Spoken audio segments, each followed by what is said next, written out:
ಬೆಳಗ್ಗೆ ಎಂದಿನಂತೆ ಇಬ್ಬರು ಫ್ರೆಶ್ ಆಗಿ ಆಫೀಸ್ಗೆ ಹೊರಡ್ತಿದ್ರು. ಲಕ್ಷ್ಮಣ ಶಿರೀಷ ಸಿದ್ಧವಾಗಿದ್ರು.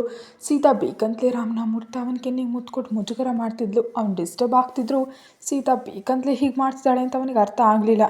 ಅದಕ್ಕೆ ತನಗೆ ಬೇರೆ ಕೆಲಸ ಇದೆ ಅಂತ ಎಲ್ರಿಗಿಂತ ಮುಂಚಿತವಾಗಿ ಹೊರಟು ಹೋದ. ಸೀತಾಳಿಗೆ ಮಾತ್ರ ತುಂಬ ನಗು ಬಂತು. ಆಫೀಸ್ನಲ್ಲಿ ಕೂತು ಅದೇ ಕೆಲಸವಾಗಿ ರಾಮನ ಪರಿಸ್ಥಿತಿಯನ್ನು ನೆನೆಸ್ಕೊಂಡು ಆಗ್ತಿದ್ಲು. ಸ್ವಲ್ಪ ಸಮಯ ಕಳೀತು. ಅವಳಿಗೆ ಒಂದು ಫೋನ್ ಕಾಲ್ ಬಂತು. ಕೆಲವು ದಿನಗಳ ಹಿಂದೆ ಕಾಲ್ ಮಾಡಿದ್ದ ರಿಷಿ ಮತ್ತೆ ಕಾಲ್ ಮಾಡ್ತಿದ್ದ. ಅವಳು ಕಾಲ್ ರಿಸೀವ್ ಮಾಡಿ, ಯಾಕೆ ಮತ್ತೆ ಫೋನ್ ಮಾಡಿದ್ದೀರಿ ಅಂತ ಕೇಳಿದ್ಲು. ರಿಷಿ ತುಂಬ ಬೇಸರ ಮಾಡ್ಕೊಂಡು ಮಾತಾಡ್ತಾ, ಸಾರಿ ಮೇಡಮ್, ನಾನು ವಿಷಯ ತಿಳಿದೆ ಕಾಲ್ ಮಾಡಿ ಮ್ಯಾರೇಜ್ ಪ್ರಪೋಸಲ್ ಬಗ್ಗೆ ಚರ್ಚೆ ಮಾಡೋಣ ಅಂದ್ಕೊಂಡೆ, ಆದರೆ ನಿಮ್ಮ ಮದುವೆ ಆಗಿದೆ ಅಂತ ತಿಳಿಲಿಲ್ಲ, ಐ ಆಮ್ ಸಾರಿ ಅಂದ.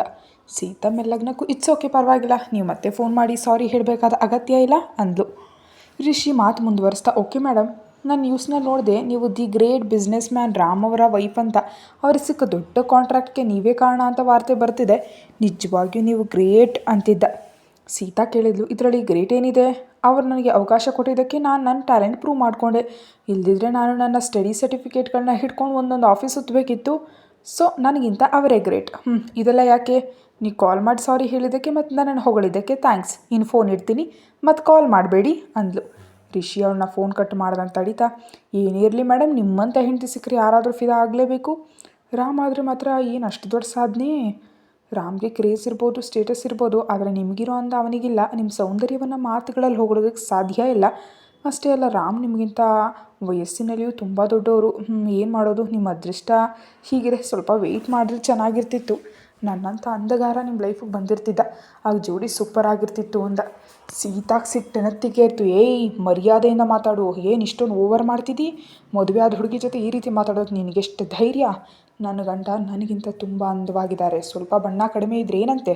ಅವನಲ್ಲಿರೋ ಕಳೆ ಬೇರೆ ಯಾರಲ್ಲೂ ಇಲ್ಲ. ನಿಜ ಹೇಳಬೇಕಂದ್ರೆ ಅವನಲ್ಲಿ ನನಗೆ ಇಷ್ಟ ಆಗಿದ್ದ ಕಪ್ಪು ಬಣ್ಣ. ನಾನು ಬಿಳಿಯಾಗಿದ್ದರೂ ಸಹ ಅವನೇ ನನಗಿಂತ ಸುಂದರ. ನನಗಿಂತ ವಯಸ್ಸಿನಲ್ಲಿ ದೊಡ್ಡವನಾದ್ರೆ ಏನಂತೆ? ನನ್ನ ಗಂಡ ಬಂಗಾರ.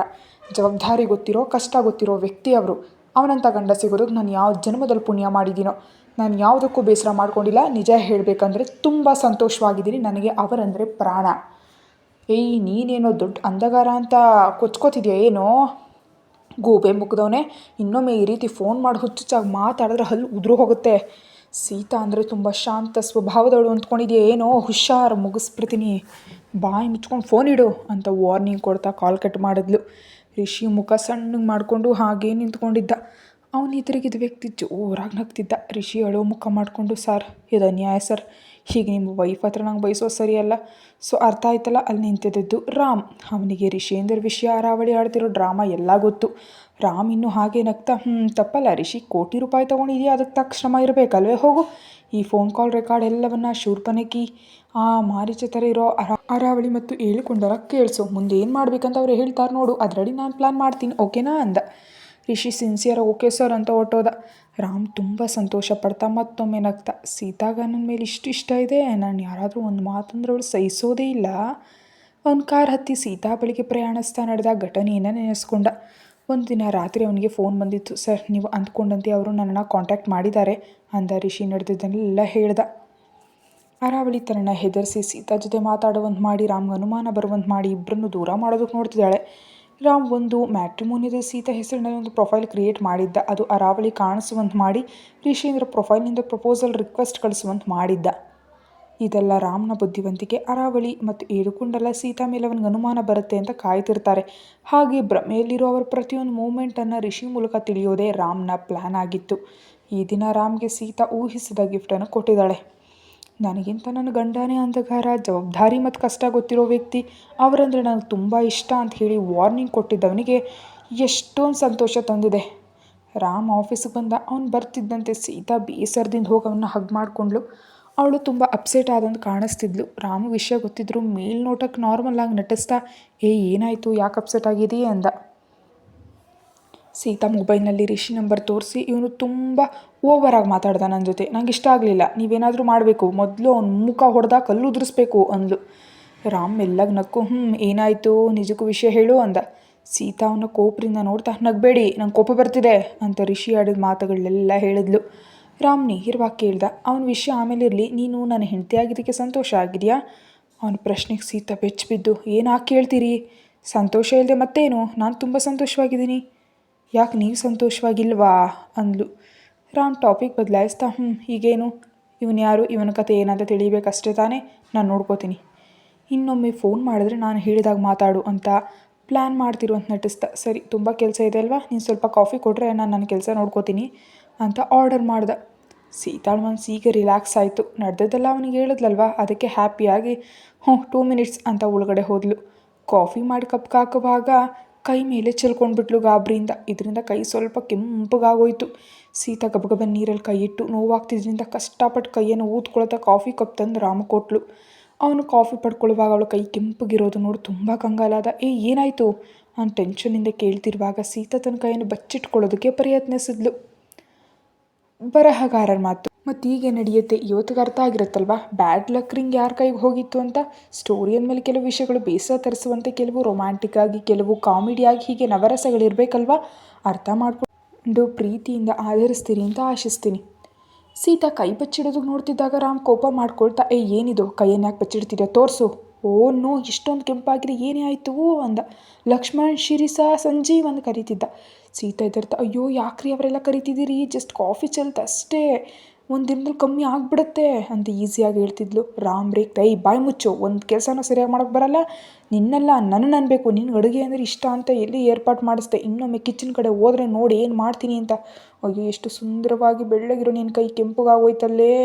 ಹಾಗೆ ಎಲ್ಲರನ್ನೂ ಕಂಗಾಲು ಮಾಡ್ತಿದ್ದ. ರಾಮ್ ಕರೀತಿದ್ದ ಸೌಂಡ್ ಕೇಳಿ ಟೆನ್ಷನಿಂದ ಬಂದವರೆಲ್ಲ ಅಲ್ಲಿನ ಸೀನ್ ನೋಡಿ ಗಾಬರಿ ಆಗಿಬಿಟ್ರು.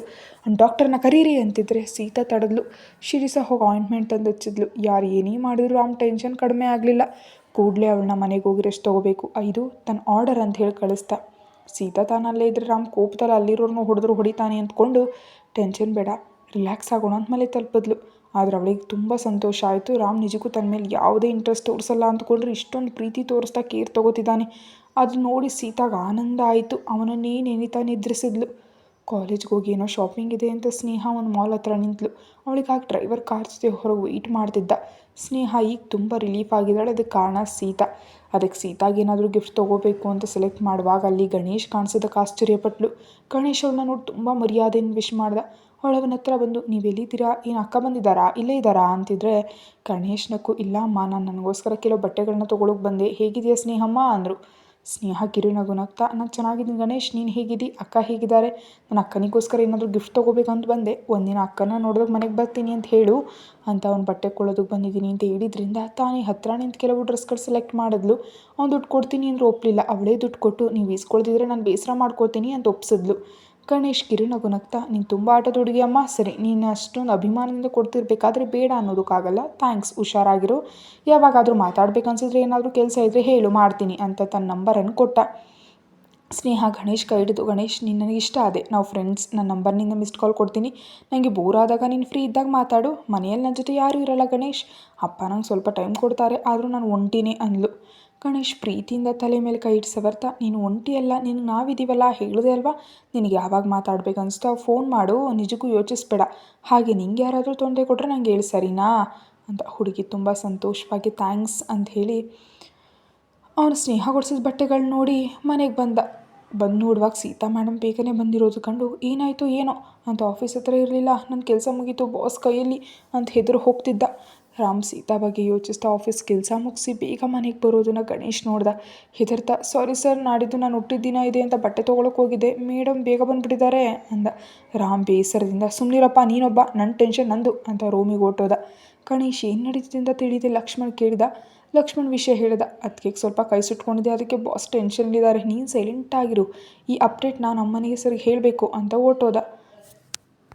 ರಾಮ್ ರೂಮಿಗೆ ಹೋಗಿ ನೋಡ್ದ. ಸೀತಾ ಆಗಷ್ಟೇ ನಿದ್ರೆಯಿಂದ ತನ್ನ ಕಬೋರ್ಡ್ನಲ್ಲಿ ಬಟ್ಟೆಗಳನ್ನ ಜೋಡಿಸ್ತಿರೋದು ಕಾಣ್ತು. ಇನ್ನೇನು ಕೋಪ ಮಾಡ್ಕೊಳ್ತಾ, ನಿಂಗೇನು ಹೇಳಿ ಕಳಿಸ್ದೆ, ಕೈ ಸುಟ್ಟಿದೆ, ರೆಸ್ಟ್ ತಗೊಂಡ್ರೆ ಇಲ್ಲಿ ಕೆಲಸ ಮಾಡ್ತಿದ್ಯಾ, ನೀನು ಏನು ಮಾಡಬೇಕು, ಎಲ್ಲಿದೆ ಕೈ ತೋರಿಸು ಅಂತಿದ್ರೆ. ಸೀತಾ ನಗ್ತಾ, ಏನ್ರಿ ನಾ ಎದುರು ಮಹಾರಾಣಿನ, ಏನೋ ಸಣ್ಣದಾಗಿ ಕೈ ಸುಟ್ರೆ ನನ್ನ ಬಟ್ಟೆಗಳನ್ನ ನಾನು ಜೋಡಿಸ್ಕೊಳ್ಬಾರ್ದಾ, ನೋಡಿ ಇದೇನು ದೊಡ್ಡ ಗಾಯ ಅಲ್ಲ ಅಂತ ಅವನ ಇಷ್ಟದಿಂದ ಅಪ್ಕೊಂಡು ಹೇಳಿದ್ಲು. ನನಗೆ ದಿನ ತುಂಬ ಸಂತೋಷ ಆಗಿದೆ ಗೊತ್ತಾ, ನನ್ನ ಗಂಡ ನನ್ನ ಮೇಲೆ ಎಷ್ಟೊಂದು ಪ್ರೀತಿ ತೋರಿಸ್ತಿದ್ದಾರೆ. ರಾಮ್ ಅವಳನ್ನ ಇನ್ನೂ ಹತ್ರ ಕೇಳ್ಕೊಂಡು, ಓಯ್ ನೀನು ಮಹಾರಾಣಿನೇ ಹೌದು ಅಂತ ಯಾರು ಹೇಳಿದ್ರು, ಈ ಕೆಲಸಗಳನ್ನ ಮಾಡೋದಕ್ಕೆ ಮನೆಯಲ್ಲಿ ತುಂಬ ಜನ ಇದ್ದಾರೆ, ನೀನು ಬುದ್ಧಿವಂತೆ ಥರ ರೆಸ್ಟ್ ತಗೋ. ಸೀತಾ ಕಿರುನಗುನಗ್ತಾ, ಸರಿ ಸರಿ ಕೂಲಾಗಿ ಅಂದ್ಲು. ರಾಮ್ ಅವಳ ಕಣ್ಣುಗಳು ನೋಡ್ತಾ, ನಿಜವಾಗಿಯೂ ನಿನಗೆ ಕೈ ನೋಯ್ತಿಲ್ವಾ ಅಂದ. ಅವಳವನ್ನ ಪ್ರೀತಿಯಿಂದ ನೋಡ್ತಾ, ಇಲ್ಲ ಯಜಮಾನ್ರೆ ಅಂದ್ಲು. ರಾಮ್ ಪ್ರಾಣ ಬಂದಂತಾಗ ಅವಳನ್ನ ಗಟ್ಟಿಯಾಗಿ ಅಪ್ಕೊಂಡು ಸೀತಾ ಮತ್ತೊಮ್ಮೆ ಅವನಿಗೆ ಇಷ್ಟದಿಂದ ಮುತ್ತು ಕೊಟ್ಟು ನನ್ನ ಹಸ್ಬೆಂಡ್ ನನ್ನ ಇಷ್ಟ ಅಂತ ಹೇಳಿ ಹೊರಗಡೆ ಓಡ್ಬಿಟ್ಲು. ರಾಮ್ ಮಾತ್ರ ಅಲ್ಲಿ ತುಂಟು ಹುಡುಗಿ ನನ್ನ ತುಂಬ ಪರೀಕ್ಷೆ ಮಾಡ್ತಿದ್ದಾಳೆ. ಪ್ರಸ್ತುತ ಆ ಜೋಡಿ ಹ್ಯಾಪಿಯಾಗಿದ್ದಾರೆ. ಸೀತಾ ನಗ್ತಾ ಹೊರಗೆ ಬಂದಳು. ಅಲ್ಲಿದ್ದ ಗಣೇಶ್ ಕಣ್ಣೀರಾಗ್ತಾ, ಮೇಡಮ್ ಏನಾಯ್ತು ನಿಮಗೆ? ಕೈ ಸುಟ್ಟಿದೆ ಅಂತೆ. ಸಾರಿ ಮೇಡಮ್, ನಂಗೆ ತಿಳಿಲಿಲ್ಲ. ನಾನೊಬ್ಬ ವೇಸ್ಟ್ ಫೆಲೋ, ಅನಾವಶ್ಯಕವಾಗಿ ಹುಟ್ಟಿದಬ್ಬ ಅಂತ ಶಾಪಿಂಗ್ ಹೋದೆ. ಇಲ್ದಿದ್ರೆ ನಾನು ಆಫೀಸ್ ಹತ್ರವೇ ಇರ್ತಿದ್ದೆ ಅಂದ. ಗಣೇಶ್ ಆಡಿದ ಮಾತಿಗೆ ಸೀತಾ ಆಶ್ಚರ್ಯದಿಂದ ನೋಡಿದ್ಲು. ಅವನು ತುಂಬ ಬೇಸರ ಮಾಡ್ಕೊಳ್ತಿದ್ದ. ನನಗೆ ಹುಟ್ಟಿದಬ್ಬ ಮಾಡ್ಕೊಳ್ಳೋ ಉದ್ದೇಶ ಇರಲಿಲ್ಲ ಮೇಡಮ್. ಊರಿನಲ್ಲಿ ನಮ್ಮ ತಂದೆಯವ್ರು ಗಲಾಟೆ ಮಾಡ್ತಾರೆ. ಹುಟ್ಟಿದಬ್ಬಕ್ಕೆ ಹೊಸ ಬಟ್ಟೆ ಹಾಕ್ಕೊಂಡು ದೇವಸ್ಥಾನಕ್ಕೆ ಹೋಗಬೇಕಂತೆ, ಇಲ್ದಿದ್ರೆ ಬಿಡಲ್ಲ ಅಂತ. ಅದಕ್ಕೆ ಹೋದೆ. ನನ್ನ ವಿಷಯ ಹೋಗಲಿ, ನಿಮಗೆ ಹೇಗಿದೆ ಮೇಡಮ್ ಅಂದ. ಸೀತಾ ತುಂಬ ಸಂತೋಷದಿಂದ ಹೇಳಿತು, ಗಣೇಶ್ ನಿನಗೆ ಹುಟ್ಟಿದಬ್ಬನ ಹ್ಯಾಪಿ ಬರ್ಡೇ ಗಣೇಶ್. ಯಾಕೆ ಮುಂಚೆ ಹೇಳಲಿಲ್ಲ? ನನಗೇನೂ ಆಗಿಲ್ಲ ಗಣೇಶ್, ಓಕೆ ಅಂದ್ಲು. ಅವಳ ಮಾತಿಗೆ ಗಣೇಶ್ ಸಂತೋಷಪಟ್ಟು, ಥ್ಯಾಂಕ್ಸ್ ಮೇಡಮ್, ಆದರೆ ನಾನು ಹುಟ್ಟಿದಬ್ಬ ಈ ದಿನ ಅಲ್ಲ ನಾಡಿದ್ದು ಅಂದ. ಸೀತಾ, ಓ ಹಾಗಾದರೆ ಇನ್ನೂ ಸಂತೋಷ ನೋಡು, ನಿನ್ನ ಬರ್ಡೇ ಪಾರ್ಟಿ ಗ್ರ್ಯಾಂಡಾಗಿ ಮಾಡ್ತೀನಿ ಅಂದ್ಲು. ಅವ್ನು ನಗ್ತಾ, ಅಯ್ಯೋ ಅದೇನು ಬೇಡ ಮೇಡಮ್, ನೀವು ನನಗೆ ವಿಶ್ ಮಾಡಿದ್ರೆ ಅಷ್ಟೇ ಸಾಕು ಅಂದ. ಹಾಗೆ ನಿಮ್ಗೊಂದು ವಿಷಯ ಹೇಳಬೇಕು. ಶಾಪಿಂಗ್ ಸ್ನೇಹ ಬಂದಿದ್ರು, ಬೇಡ ಅಂತ ಹೇಳಿದ್ರು, ಕೇಳಿದೆ ನಂಗೆ ಬಟ್ಟೆ ಕೊಡಿಸೋದು. ಒಳ್ಳೆ ಹುಡುಗಿ ಅಂದ. ಅವಳು ಮೆಲ್ಲಗೆ ನಕ್ಕು, ಓ ಹೌದಾ, ಗ್ರೇಟ್, ಸರಿ ನಂಗೆ ಬೇರೆ ಕೆಲಸ ಇದೆ ಅಂತ ಹೊರಟೋದ್ಲು. ಗಣೇಶ್ ತನ್ನ ಕೆಲಸ ಏನಂತ ನೋಡ್ಕೊಳ್ತಿದ್ದ. ಸೀತಾ ನೇರವಾಗಿ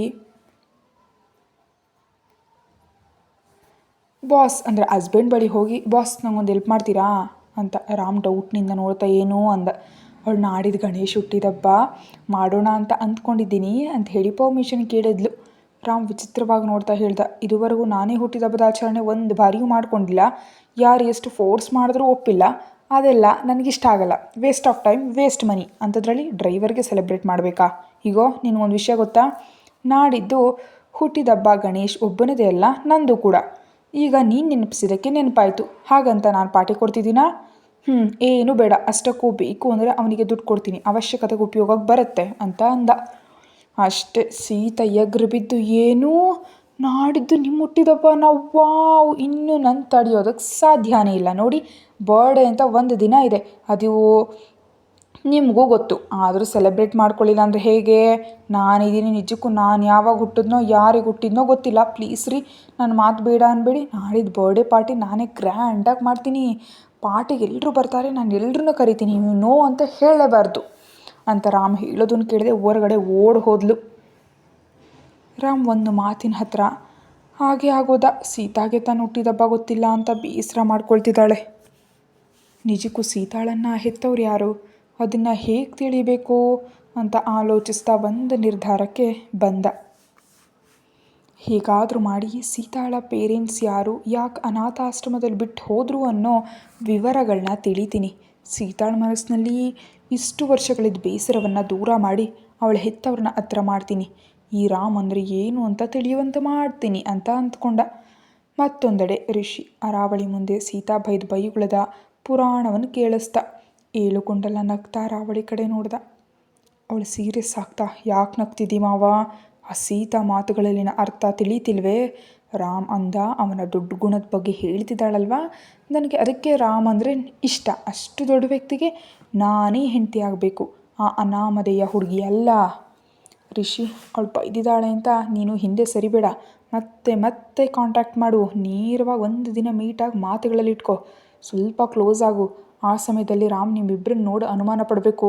ಅದರಿಂದ ಇಬ್ಬರ ಮಧ್ಯೆ ಗಲಾಟೆ ಆಗುತ್ತೆ. ಆ ವಿಷಯದಲ್ಲಿರೋ ರಾಮ್ ಸೀತಾಗೆ ಡಿವೋರ್ಸ್ ಕೊಟ್ಬಿಡ್ತಾನೆ. ಆಮೇಲೆ ನನ್ನ ಲೈನ್ ಕ್ಲಿಯರ್ ಅಂತ ಅಂದ್ಲು. ರಿಷಿ ಓಕೆ ಅಂತ ಹೇಳಿ ಬಂದ. ಆ ಮ್ಯಾಟರನ್ನು ರಾಮ್ ತಲುಪಿಸ್ದ. ರಿಷಿಗೆ ರಾಮ್ ಒಂದು ವಿಷಯ ಹೇಳಿ ಅದ್ರ ಪ್ರಕಾರ ನಡ್ಕೊ ಅಂದ. ರಿಷಿ ಓಕೆ ಬಾಸ್ ಅಂತ ಸಿದ್ಧನಾದ. ಮತ್ತೆ ಮುಂದೆ ನಡೆಯುತ್ತೆ ತಿಳಿಬೇಕಲ್ವೇ? ಗಣೇಶ್ ನಾಡಿದ್ದು ನಮ್ಮ ಮನೇಲಿ ದೊಡ್ಡ ಬರ್ಡೇ ಪಾರ್ಟಿ ನಾನೇ ಪ್ಲ್ಯಾನ್ ಮಾಡ್ತಿದ್ದೀನಿ. ನಿನ್ನ ಜೊತೆ ನಮ್ಮ ಬಾಸ್ ಕೂಡ ಬರ್ಡೇ ಸೆಲೆಬ್ರೇಟ್ ಮಾಡ್ಕೋತಾರೆ. ಸೀತಾಳ ಮಾತಿಗೆ ಗಣೇಶ್ ಮೈಂಡ್ ಬ್ಲಾಕ್ ಆಗೋಯ್ತು. ಏನೂ ನನಗೆ ನಮ್ಮ ಬಾಸ್ ಜೊತೆ ಸೇರಿಸಿ ಹುಟ್ಟಿದಬ್ಬ ಆಚರಣೆ ಮಾಡಿಸ್ತೀರಾ? ಸೀತಾ ನಗ್ತಾ, ಹೌದು ಗಣೇಶ್, ನೀನು ಒಂದು ಒಳ್ಳೆ ಡ್ರೆಸ್ ತಗೋ, ನಾನು ತುಂಬ ಜನ ಗೆಸ್ಟ್ಗಳನ್ನ ಕರಿಬೇಕು. ಲಕ್ಷ್ಮಣ್ ಇಲ್ಲಿದ್ದಾನೆ ಅಂತ ಗಡಬಡಿ ಮಾಡುತ್ತಾ ಹೋಗ್ತಿದ್ದಾಗ ಗಣೇಶ್ ತಡಿತಾ, ನಿಲ್ಲಿಸಿ ಮೇಡಮ್, ನೀವೇನು ಹೇಳ್ತಿದ್ದೀರಿ? ನಾನಿಲ್ಲಿದ್ದೆ, ಬಾಸ್ ಎಲ್ಲಿದ್ದಾರೆ?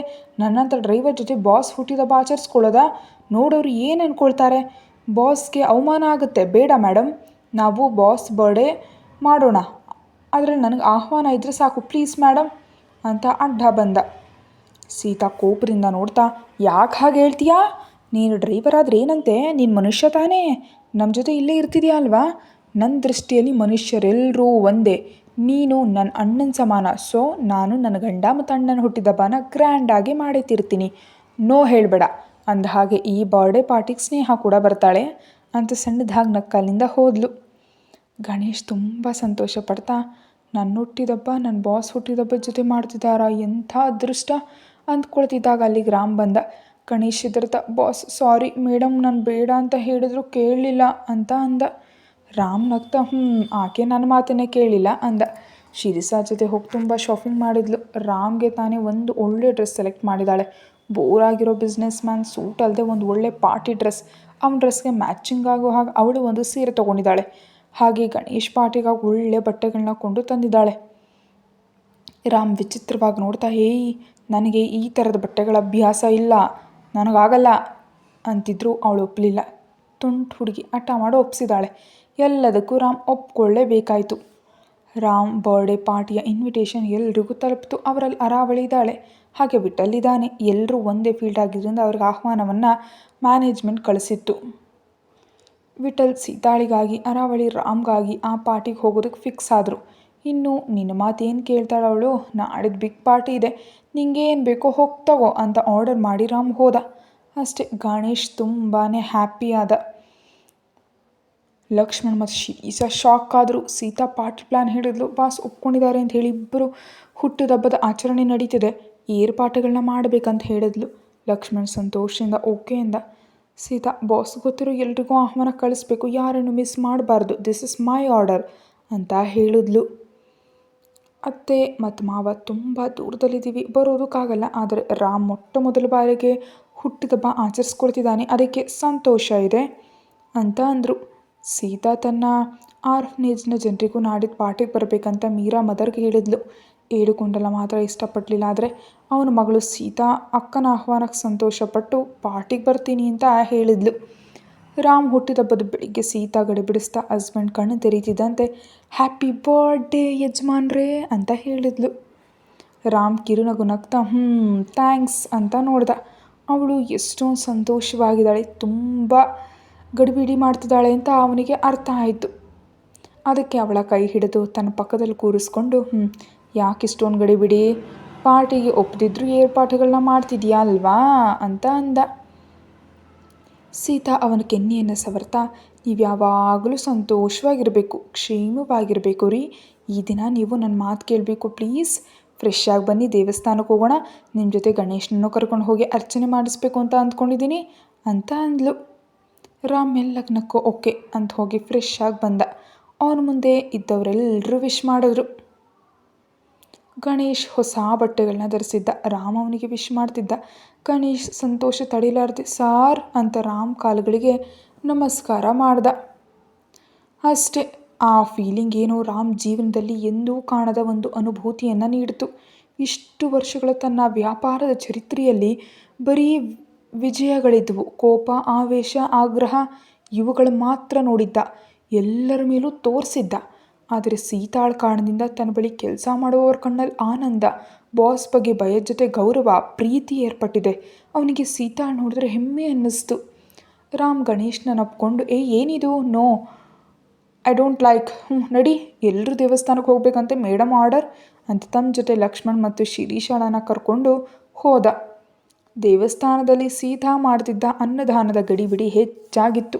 ಅಲ್ಲಿದ್ದ ವೇದ ಪಂಡಿತರೆಲ್ಲರೂ ರಾಮ್ನನ್ನು ಆಶೀರ್ವದಿಸಿದ್ರು. ಆ ದಂಪತಿಗಳ ಮೇಲೆ ಅಕ್ಷತೆ ಹಾಕ್ತಿದ್ರು. ಗಣೇಶ್ ಹೆಸರಿನಲ್ಲೂ ಪೂಜೆ ನಡೀತು. ರಾಮ್ಗಿದೆಲ್ಲವೂ ಹೊಸದಾಗಿತ್ತು. ಸೀತಾ ಮಾಡಿದ ಏರ್ಪಾಟುಗಳು ಇಷ್ಟ ಆದವು. ಅವನು ಅಲ್ಲಿನ ಆಲಯ ನಿರ್ಮಾಣ, ದುರಸ್ತಿ ಮತ್ತು ನಿತ್ಯ ಅನ್ನದಾನಕ್ಕಾಗಿ ದೊಡ್ಡ ಮೊತ್ತದ ಚೆಕ್ಕನ್ನು ಬರೆದು ನೀಡಿದ. ಸೀತಾ ತುಂಬ ಸಂತೋಷವಾಗಿದ್ಲು.